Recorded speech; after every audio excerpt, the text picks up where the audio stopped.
study, advanced computer models suggest most global warming is from natural forces. The world would have warmed throughout the 20th century even without carbon dioxide emissions from the Industrial Revolution, according to a new study.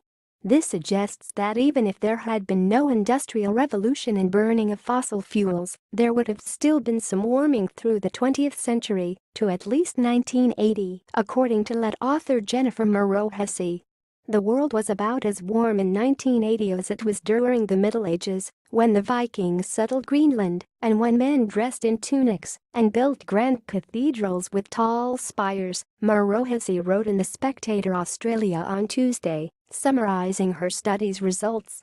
Climate scientists Moreau-Hesse and John Abbott used a sophisticated artificial intelligence-like computer system to see what temperatures may have done since 1830 without human influence based on proxy climate records going back to 50 AD. The AN system is a form of machine learning, think big data and artificial intelligence, which she says has been used to more accurately predict rainfall than models used by Australia's meteorological agency, Moreau-Hesse wrote in a blog post. The difference between output from the AN models and the proxy records is at most 0.2 degrees centigrade. This was the situation for the studies from Switzerland and New Zealand. So, we suggest that at most, the contribution of industrialization to warming over the 20th century would be in the order of 0.2 degrees centigrade, she wrote. Their findings challenge the mainline conclusion of the Intergovernmental Panel on Climate Change, IPCC, which also found the Earth warmed about 1 degree Celsius since before the Industrial Revolution. The IPCC just attributes all that warming to humans. What's interesting is Moreau-Hesse's study, like most proxy data, shows temperatures declining after 1980. That's in direct conflict with actual temperature observations, which show a continued rise in global average temperature through to 1998 before it leveled off for about 15 years. This is called the divergence problem, Moreau-Hesse wrote.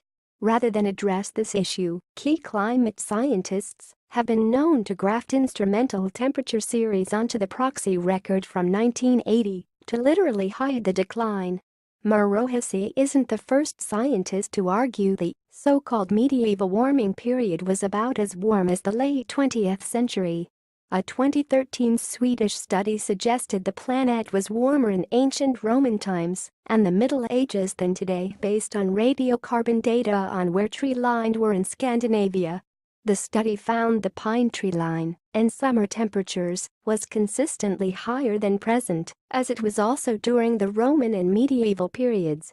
Moreau-Hesse recently made headlines when she and meteorologist Lance Pidgeon called out Australia's Bureau of Meteorology for changing temperature readings in the Snow Mountains.